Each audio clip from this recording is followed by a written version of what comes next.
ಒಂದು ಮಾತು ಹೇಳಿದ ನಾವು ರಮೇಶ್ ಜಾರಕಿಹೊಳಿ ಎಚ್ಚರಿಕೆ ಮಾತಾಡಿ ನಾ ರಾಜ್ಯದಲ್ಲಿ ಎಲ್ಲೇ ನೀವು ತಿರುಗಾಡ್ಬೇಕು ಕಷ್ಟ ಆಗ್ತದೆ ನಾನು ಆಯ್ತಪ್ಪ ವಿಜೇಂದ್ರ ನಾನು ಶಿಕಾರ್ಪುರಲ್ಲೇ ಬರ್ತೇನೆ ಡೇಟ್ ನೀವು ಫಿಕ್ಸ್ ಮಾಡಿ ನೀ ಯಾವಾಗ ಬಾ ಅಂತ ಶಿಕಾರ್ಪುರ ಸ್ಟಾರ್ಟ್ ಮಾಡ್ತೇನೆ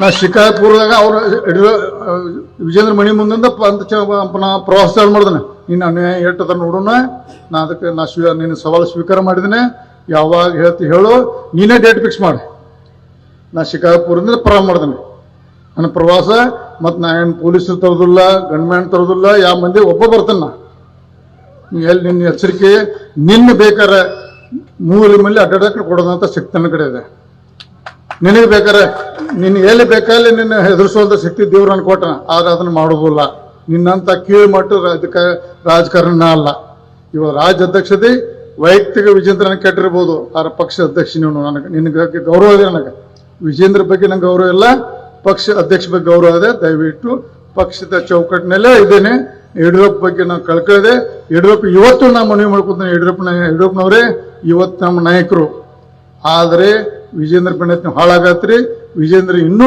ಕೆಳಮಟ್ಟ ಹೋಗ್ರಿ ದಯವಿಟ್ಟು ನೀವು ವಿಫಲವಾದಂಥ ಅಧ್ಯಕ್ಷ ಬಿಟ್ಟು ಒಳ್ಳೆ ಅಧ್ಯಕ್ಷ ಮಾಡಲಿಕ್ಕೆ ಸಹಕಾರ ಕೊಡಿ ಭಾರತೀಯ ಜನತಾ ಪಕ್ಷ ಮುಂದಿನ ದಿನದಲ್ಲಿ 130-140 ಸೀಟ್ ತರುಣ ಒಳ್ಳೆ ಮುಖ್ಯಮಂತ್ರಿ ಮಾಡಿ ನಾವು ರಾಜ್ಯದ ಅಭಿವೃದ್ಧಿಗೆ ವಿಶೇಷವಾಗಿ ನೀರಾವರಿಗೆ ವಿಶೇಷವಾಗಿ ಮಹಿಳೆಯರಿಗೆ ವಿಶೇಷ ರೈತರಿಗೆ ಇನ್ನೂ ಅನೇಕ ಕಾರ್ಯಕ್ರಮ ಕೊಡೋಣ ನಿಮ್ಮ ಮಾರ್ಗದರ್ಶನದಲ್ಲಿ ವಯಸ್ಸಾಗಿದೆ ಇನ್ನೇ ನೀವು ಮುಖ್ಯಮಂತ್ರಿ ಆಗೋರು ಯಡಿಯೂರಪ್ಪನವರೇ ನಿಮ್ಮ ಮಾರ್ಗದರ್ಶನ ನಿಮ್ಮ ಸಲಹೆ ಸೂಚನೆಗೆ ಮಾತ್ರ ನಿಮ್ಮ ಮನೆಗೆ ಬರ್ತೀವಿ ದಯವಿಟ್ಟು ನೀವು ಭಾಳ ವಯಸ್ಸಾಗಿದೆ ನಿಮ್ಮ ಬಗ್ಗೆ ಗೌರವ ಇದೆ ಪಕ್ಷ ಭಾಳ ಕೊಟ್ಟದ್ದು ನಿಮಗೆ ನೀವು ಸೈಕಲ್ ಮಾಡಿ ಅಡ್ಡಾಡ್ಬೋದು ನೀವು ಎಲ್ಲಿ ಅಡ್ಡಾಡ್ಬೋದು ಅದ್ರ 1000 ಪಟ್ಟು ನೀವು ಅದ್ರ ಫಾಯ್ದೆ ಪಡ್ತೀರ ಪಕ್ಷದ ಅದು ಪದೇ ಹೇಳಬೇಡ್ರಿ ಪದೇ ನಾ ಸೈಕಲ್ ಮಾಡಿ ಹೇಳಿದ್ದೀನಿ ಸೈಕಲ್ ಮಾಡಿ ಅಡ್ಡಾಡಿದ್ದೀನಿ ಅಂತ ಹೇಳಿ ನಿಮ್ಗೆ ಅಪಮಾನ ಆಗ್ತದೆ ವಾಜಪೇಯಿ ಅವರು ಅಲ್ಕಾದಣ್ಣ ಅವರು 2 ಸೀಟ್ ಇದ್ದಾಗ ಇಡೀ ದೇಶಕ್ಕೆ ಮೂಲೆ ಪಕ್ಷ ಕೆಟ್ಟಿದ್ದಾರೆ ಅವ್ರು ಯಾವಾಗ ಹೇಳೋದಿಲ್ಲ ಅದ್ವಾಣಿಯವರು ವಾಜಪೇಯಿ ಅವರು ವಾಜಪೇಯಿ ತಿರ್ಕೊಂಡು ಹೋದ್ರು ಮೋದಿಯವರು ತಮ್ಮ ಜೀವನದಲ್ಲಿ ಪತ್ನಿ ಸಂಬಂಧ ಎಲ್ಲ ಬಿಟ್ಟು ಪ್ರಚಾರಕ್ಕಾಗಿ ಹಿಮಾಲಯದ ಕೂತರು ಪಕ್ಷ ಸಂಘಟನೆ ಮಾಡಿ ಎಷ್ಟೋ ಲಕ್ಷಾಂತರ ಬಿಜೆಪಿ ಕಾರ್ಯಕರ್ತರು RSS ಕಾರ್ಯಕರ್ತರು ಇವತ್ತ ತ್ಯಾಗ ಮಾಡಿ ಅವ್ರು ಇನ್ನೂ ಒಂದು ಸೈಕಲ್ ತಗೋ ಶಕ್ತಿ ಇಲ್ಲ ನೀವೇನೇನು ತಗೊಂಡ್ರಿ ಯಡಿಯೂರಪ್ಪನವ್ರೆ ನೀವೇನೇನು ತಗೊಂಡ್ರಿ ಅದನ್ನೆಲ್ಲ ನೋಡಿ ದಯವಿಟ್ಟು ಪದೇ ನಾನು ಸೈಕಲ್ ಮಾಡಿದೆ ಹೋರಾಟ ಮಾಡಿ ಹೇಳಬೇಡಿ ನಿಮ್ಮ ಬಗ್ಗೆ ಗೌರವ ಇದೆ ನೀವು ಯಾವಾಗಲೂ ಕೊನೆಯವರೆಗೆ ನಮ್ಮ ನಾಯಕರು ನೀವು ನಿಮ್ಮ ಬಗ್ಗೆ ಗೌರವ ಇದೆ ಆತ್ಮೀಯ H16 ನ್ಯೂಸ್ ಅರ್ಥಾತ್ ಹೇ ಸೀತಾರಾಮಕ್ಕೆ ಸ್ವಾಗತ. ನಾನು ನಿಮ್ಮವ MI ಅಥವಾ ಮಲ್ಲಪ್ಪ ಜ್ಯೋತ ಅವರು. ಇತ್ತೀಚಿನ ಡೆವಲಪ್ಮೆಂಟ್ ವಿಜೇಂದ್ರರ ಕೆಣಕುವ ಮಾತಿಗೆ ಧಮಕಿಯ ಮಾತಿಗೆ ಉತ್ತರ ಎಂಬಂತೆ ರಮೇಶ್ ಜಾರಕಿಹೊಳಿ ಅವರು ಹೇಳಪ್ಪ ನಾನು ಶಿಕಾರಪುರಕ್ಕೆ ಬರ್ತೇನೆ ಅಲ್ಲಿಂದ ಆರಂಭ ಮಾಡ್ತೀನಿ ಯಾರು ಗನ್ ಮ್ಯಾನ್ ಇಲ್ಲ ಪೊಲೀಸ್ ಅಲ್ಲ ಬರ್ತಾ ಇದ್ದೀನಪ್ಪ ಅಂತ ಹೇಳ್ತಾ ಇದ್ದಾರೆ. ನಿಜವಾಗಿಯೂ ಚಾಲೆಂಜಿಂಗ್ ಇದು. ಇದಕ್ಕೆ ಉತ್ತರ ಕೊಡ್ಬೋದು ವಿಜೇಂದ್ರ ಅವರು ಅದು ನಂತರದ ಮಾತು. ಈ ಡೆವಲಪ್ಮೆಂಟ್ ಆಗ್ಯದ ಇದೇ ಕಾಲಕ್ಕೆ ಇನ್ನೊಂದು ಡೆವಲಪ್ಮೆಂಟು ಆಗ್ಯದ. ಈ ಒಂದು ಯತ್ನಾಳ್ ಅವರ ಬಲದಿಂದ ಸ್ವತಃ ಯತ್ನಾಳ್ ಅವರು ರಾಜ್ಯಾಧ್ಯಕ್ಷ ಸ್ಥಾನಕ್ಕೆ ಸ್ಪರ್ಧೆಯನ್ನು ಮಾಡೋದಾಗಿ ಹೇಳ್ಕೊಂಡಿದ್ದಾರೆ. ಇದಕ್ಕೆ ಹೈಕಮಾಂಡ್ ಸಹಿತ ಒಪ್ಪಿದೆ ಅಂತ ಸುದ್ದಿಗಳು ಬರ್ತಾ ಇದ್ದವು. ಇದು ಎಷ್ಟು ಮಟ್ಟಿಗೆ ಸತ್ಯ ಸುಳ್ಳು ಗೊತ್ತಿಲ್ಲ. ಅದು ಇವತ್ತಿನ ಇತ್ತೀಚಿನ ಡೆವಲಪ್ಮೆಂಟ್ ನಿಮ್ಮ ಮುಂದೆ ಚರ್ಚೆ ಮಾಡೋಕೆ ಕಳಿಸ್ತು. ಅದಕ್ಕೆ ನಿಮ್ಮ ಒಂದಿಗೆ ಈಗ ಬಂದಿದ್ದೀನಿ ನಾನು. ಯಾಕೆಂದರೆ ಇದು ಇತಿಹಾಸದಲ್ಲಿ ಪ್ರಥಮ ಬಾರಿಗೆ ಈ ಒಂದು ಪಾರ್ಟಿಗಳಲ್ಲಿ ಚುನಾವಣೆ ಅದು ರಾಜ್ಯಾಧ್ಯಕ್ಷನ ಆಯ್ಕೆ ಸಂದರ್ಭದಲ್ಲಿ. ಯಾಕೆಂದರೆ ವಿಶೇಷವಾಗಿ ಕಾಂಗ್ರೆಸ್ನ ಹೈಕಮಾಂಡ್ ನೇಮಕ ಮಾಡುವಂಥ ಒಂದು ಏನು ವ್ಯಕ್ತಿತ್ವದ ಮೇಲೆ ಕಾಂಗ್ರೆಸ್ ಅದನ್ನು ಬೆಳೆಸ್ಕೊಂಡು ಬಂದಂಥ ಇಲ್ಲಿ ಎಲ್ಲ ರಾಜಕೀಯ ಪಕ್ಷಗಳು ವಿಶೇಷವಾಗಿ ಅಂತರಂಗದ ಚುನಾವಣೆಗಳನ್ನು ಮಾಡಿದ್ದಿಲ್ಲ.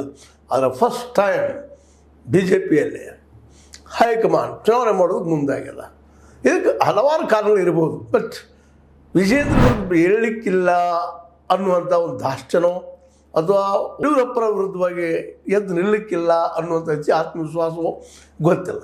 ವಿಜೇಂದ್ರ ಅವರು ಅತಿ ಆತ್ಮವಿಶ್ವಾಸದಿಂದ ಚಾಲೆಂಜ್ ಮಾಡಿದರು. ಚಾಲೆಂಜ್ ಮಾಡೋದಷ್ಟೇ ಅಲ್ಲ, ಈಗಾಗಲೇ ಇಡೀ ನಾಡಿನ ತುಂಬ BJPಯ ಎಲ್ಲ ಸಂಘಟನೆಗಳಿಗೆ ಎಲ್ಲ ನಾಯಕರೊಂದಿಗೆ ಮಾತುಕತೆ ಮಾಡಿಕೊಂಡು ಒಂದಿಷ್ಟು ಇತ್ತೀಚೆಗೆ ಕಾನ್ಫಿಡೆನ್ಸ್ ತೆಗೆದುಕೊಂಡು ಮುಖ್ಯವಾಗಿ ತೀವ್ರವಾಗಿ ದಾಳಿಗಿಳಿದಿದ್ರು. ಅದರಲ್ಲೂ ಮುಖ್ಯವಾಗಿ ರಮೇಶ್ ಜಾರಕಿಹೊಳಿ ಅವರ ವಿರುದ್ಧ ತೀವ್ರ ದಾಳಿಗಿಳಿದಾಗಂತೂ ಸಹಜವಾಗಿ ಅನಿಸುತ್ತೆ ಇದು ಯಾವುದೋ ರೂಪನ್ನು ಪಡಿಬಹುದು ಅಂತೇಳಿ. ಯತ್ನಾಳು ಸಹ ಇಷ್ಟು ದಿನ ಕೆಣಕಿದ್ರು, ಏನೋ ಮಾತಾಡಿದರು, ಮತ್ತೇನೋ ಮಾತಾಡಿದರು. ಸೌಮ್ಯವಾಗಿದ್ದ ವಿಜೇಂದ್ರ ಏಕಾಏಕಿ ರೆಬಲ್ ಆಗಿ ಹೊರಟಿದ್ದು ಒಂದು ರೀತಿಯಿಂದ ಇದೇನೋ ಮುಂದೆ ಆಗ್ಬೋದು, ಬದಲಾವಣೆ ಆಗ್ಬೋದು ಅಥವಾ ಏನೋ ನಡೀಬೋದು ಅನ್ನುವಷ್ಟರಲ್ಲೇ ಅಷ್ಟೇ ರೆಬೆಲಿಯನ್ ಆಗಿ ನಮ್ಮ ರಮೇಶ್ ಜಾರಕಿಹೊಳಿ ಅವರು ಉತ್ತರ ಕೊಟ್ಟಿದ್ದಾರೆ. ನೀವೇನು ಹೇಳ್ತೀರಪ್ಪ ಬರ್ತೀವಿ ನಾವು ಅಂತೇಳಿ, ನಾವು ರೆಡಿ ಇದ್ದೀವಿ ಅಂತೇಳಿ. ಅದೇ ಕಾಲಕ್ಕೆ ಯತ್ನಾಳ್ ಸೈ ಎಂದಿದ್ದಾರೆ, ನಾನು ರೆಡಿಯಪ್ಪ ಅಧ್ಯಕ್ಷ ಸ್ಥಾನಕ್ಕೆ ಅಂತೇಳಿ. ಈಗ ಅನಿವಾರ್ಯವಾಗಿ ನಮ್ಮ ಹೈಕಮಾಂಡ್ಗೆ ಹಿಂದೆಂದೂ ಕಂಡರಿಯದ ಇತಿಹಾಸ ನಿರ್ಮಿಸುವ ಸಮಯ ಬಂದುಬಿಟ್ಟದೆ ಇವತ್ತು. ಇದರಿಂದಾಗಿ ಏನಾಯ್ತಪ್ಪ ಅಂತಂದ್ರೆ ಪಾರ್ಟಿಯಲ್ಲಿ ಇವೆರಡು ಬಣಗಳು ಏನು ಕೂಡುವುದಿಲ್ಲ ಅನ್ನೋದು ಸ್ಪಷ್ಟ ಆಗಿದೆ. ಯಾಕಪ್ಪ ಅಂತಂದ್ರೆ ಎಲ್ಲರೊಬ್ಬರಿಗೂ ಗೊತ್ತದ, ಸಪೋಸ್ ಈ ಸಂದರ್ಭದಲ್ಲಿ ತಮ್ಮ ಮಗನ ನಾವು ಹಿಡಿಲಿಲ್ಲ ಅಂತಂದ್ರೆ, ಒಂದು ಹೈಯರ್ ಪೋಸ್ಟಲ್ಲಿ ಉಳಿಸ್ಕೊಳ್ಳಿಲ್ಲ ಅಂದ್ರೆ ನಮ್ಮ ಒಂದು ಏನಪ್ಪ ಅಂದ್ರೆ ರಾಜಕೀಯ ಅಂತ್ಯ ಸ್ಟಾರ್ಟ್ ಆದಂಗೆ ಮುಗಿದಂಗೆ ಅನ್ನುವಂಥ ಮಾತು ಅವ್ರಿಗೂ ಫಿಕ್ಸ್ ಗೊತ್ತದ.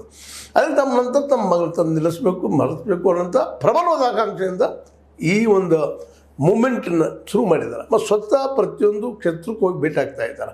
ಇದೊಂದು ರೀತಿಯಿಂದ ವಿರೋಧ ಪಕ್ಷದ ಜೊತೆಗೆ ಇಲೆಕ್ಷನ್ ಮಾಡಿದಂಥ ಅಥವಾ ಚುನಾವಣೆ ಮಾಡಿದಂಥ ಸಂದರ್ಭ ಬಂದು ನಿಂತಿದ್ದಾರೆ. ಅದೇನೋ ಆಗಲಿ, ಹೈಕಮಾಂಡ್ ಮಾತ್ರ ಈಗ ತೆಗೆದುಕೊಂಡಂಥ ನಿರ್ಧಾರ ಪ್ರಜಾಪ್ರಭುತ್ವ ದೃಷ್ಟಿಯಿಂದ ಭಾಳ ಒಳ್ಳೆಯದು. ಯಾಕಪ್ಪ ಅಂತಂದ್ರೆ ಪ್ರತಿಯೊಂದು ಪಕ್ಷದಲ್ಲಿಯೂ ಅಂತರಂಗ ಚುನಾವಣೆ ಆಗ್ತಾನೆ ಇರ್ತಿರ್ಬೇಕು.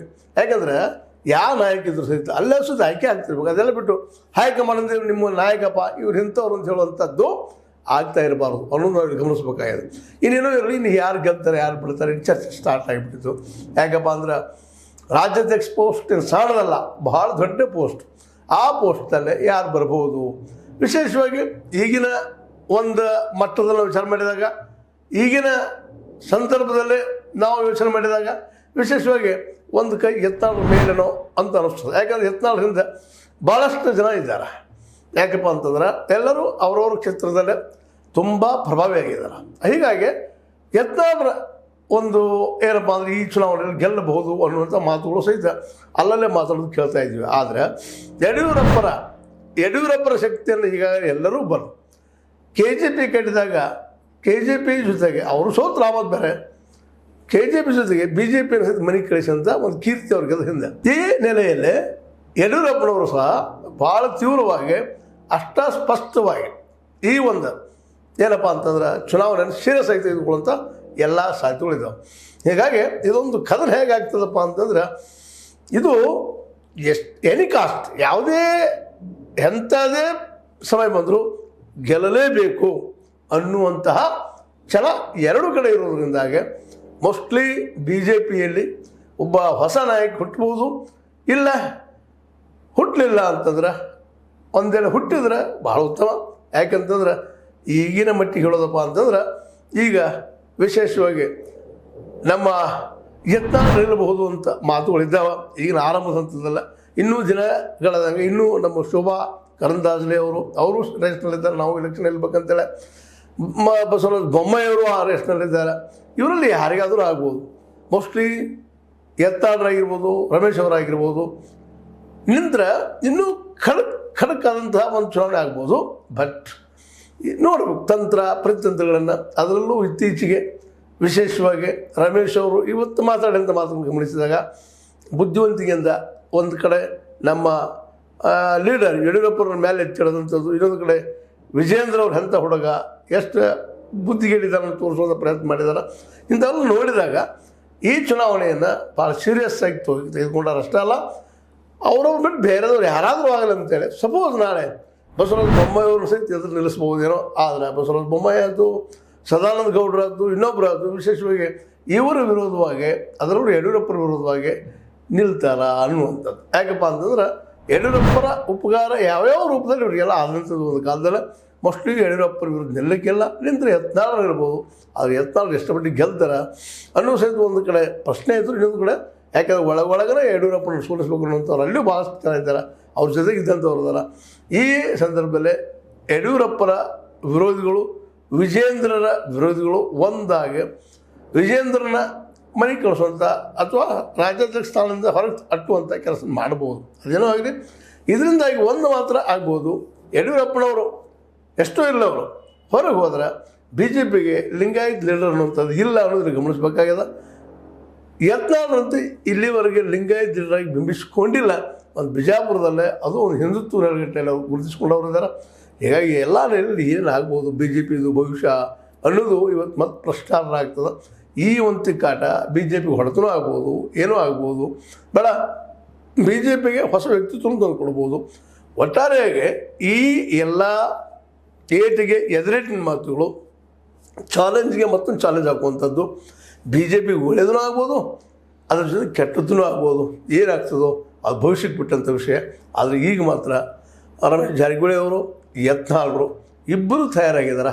ಆಗಿ ಹೋಗಲಪ್ಪ ಒಮ್ಮೆ ಇಲೆಕ್ಷನ್ ನಮ್ಮದು ನಿಮ್ಮದು ಅನ್ನುವಂಥ ಮಟ್ಟಕ್ಕೆ ಯಡಿಯೂರಪ್ಪನವ್ರಿಗೆ ಒಂದು ರೀತಿ ಚಾಲೆಂಜ್ ಆದಂಗೆ ಆಗಿದೆ ಇದು. ಮತ್ತು ಇದರಲ್ಲಿ ಯಡಿಯೂರಪ್ಪನವ್ರು ಗೆಲ್ಲಿ ಅಥವಾ ಯತ್ನಾಳ್ ಅವ್ರು ಗೆಲ್ಲಿ ಯಾವುದೇ ಗೆದ್ದರೂ ಇಲ್ಲೇ ಸೋಲಾಗೋದು ಬಿ ಜೆ ಪಿಗೆ ಅನ್ನೋದು ಅಷ್ಟ ಸತ್ಯದ. ಯಾಕೆ ಒಕ್ಕಟ್ಟಂತೆ ಆಗಲಿಕ್ಕೆ ಸಾಧ್ಯ ಇಲ್ಲ. ಯಾಕೆ ಇಬ್ಬರು ಎರಡು ಬದಿಗೆ ಉತ್ತರ ಧ್ರುವ ದಕ್ಷಿಣ ಧ್ರುವ ಆಗಿಬಿಟ್ಟಿದ್ದಾರೆ.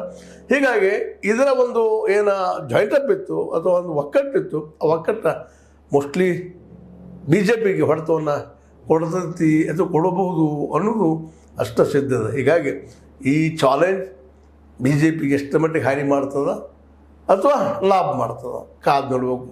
ಅದೇನೋ ಆಗಲಿ, ರಮೇಶ್ ಜಾರಕಿಹೊಳಿ ಅವರ ಚಾಲೆಂಜು ಯಾಕಪ್ಪ ಅಂದ್ರೆ ಚಾಲೆಂಜ್ ಕರೆದವ್ರನ್ನ ಅಥವಾ ಅದನ್ನು ಒಂದು ಧಮಕಿ ಅಂತ ತಂದವ್ರನ್ನ ವಿಜೇಂದ್ರ ಅವರು ಈಗ ಅವ್ರು ಚಾಲೆಂಜ್ ಮಾಡಿದ್ದಾರೆ, ಅದಕ್ಕೇನು ಉತ್ತರ ಕೊಡ್ತಾರೆ. ಜೊತೆಗೆ ಯತ್ನಾಳರು ಅಧ್ಯಕ್ಷ ಸ್ಥಾನಕ್ಕೆ ನಿಂತ ವಿಜೇಂದ್ರನ ಸೋಲಿಸ್ತಾರ ನೋಡೋಣ ಅದನ್ನು ಹೇಳ್ತಾ. ಇದು ಇತ್ತೀಚಿನ ಡೆವಲಪ್ಮೆಂಟ್. ನಿಮ್ಗೆ ಲೈಕ್ ಆಗಿರ್ಬೋದು, ಲೈಕ್ ಮಾಡಿ, ಶೇರ್ ಮಾಡಿರಿ, ಕಮೆಂಟ್ ಮಾಡಿರಿ. ಜೊತೆಗೆ ಸಬ್ಸ್ಕ್ರೈಬ್ ಆಗಿ ನಿಲ್ಲಿಸ್ಲಿಕ್ಕೆ ಹೋಗಬೇಡ್ರಿ. S16 ನ್ಯೂಸ್ ಇದು ಸತ್ಯದ ಕೈಗನ್ನಡಿ ವಂದನೆಗಳು.